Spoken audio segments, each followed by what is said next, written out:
vidéo, nous allons plutôt vous expliquer comment le caméléon change de couleur, mais nous parlerons plus précisément des nouvelles découvertes faites en 2015. Dans son environnement naturel, le caméléon est de couleur verte, ce qui lui permet donc de se camoufler. Mais comme nous l'avons dit dans nos précédentes vidéos, les caméléons mâles changent de couleur en présence d'une femelle ou d'un mâle rival.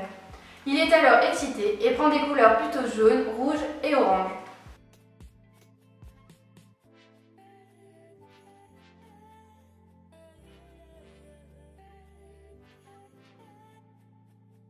Pendant plusieurs années, nous avons pensé que son changement de couleur était dû à un mécanisme bien établi. Dans sa peau, sous l'épiderme, le caméléon possède des cellules xanthophores, érythrophores et mélanophores, qui contiennent des pigments colorés qui sont respectivement jaunes, rouges et bruns. On pensait donc que le caméléon activait la mélanine de sa peau afin d'adopter une couleur plus foncée grâce à la propagation de cette mélanine le long des extensions de la cellule. Et la mélanine, en cachant certaines cellules pigmentaires, elle en faisait ressortir d'autres. Mais n'ayant que des pigments jaunes, rouges et bruns, comment le caméléon peut-il arborer des teintes bleues et vertes au repos? Eh bien justement, des nouvelles recherches faites en collaboration d'un groupe de biologistes et d'un groupe de physiciens du laboratoire de Genève ont répondu à cette question.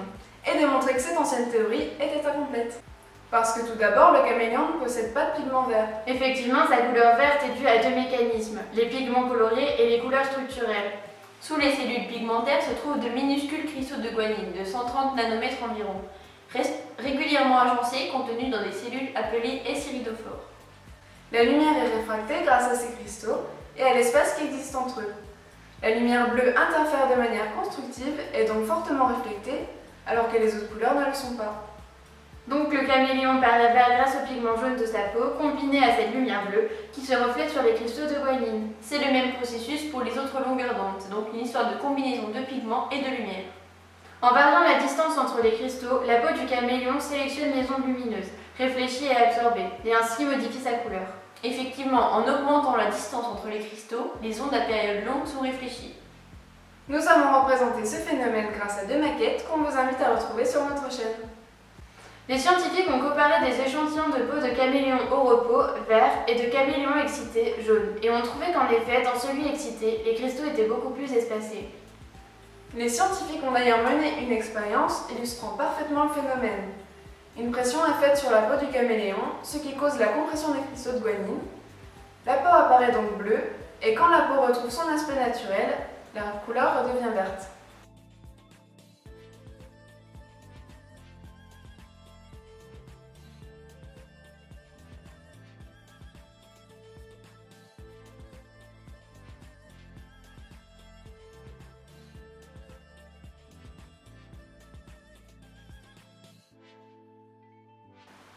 La peau du caméléon est encore plus fascinante car il y a une autre couche de cellules sous les S-iridophores. On les appelle les D-iridophores, qui contiennent elles aussi des cristaux.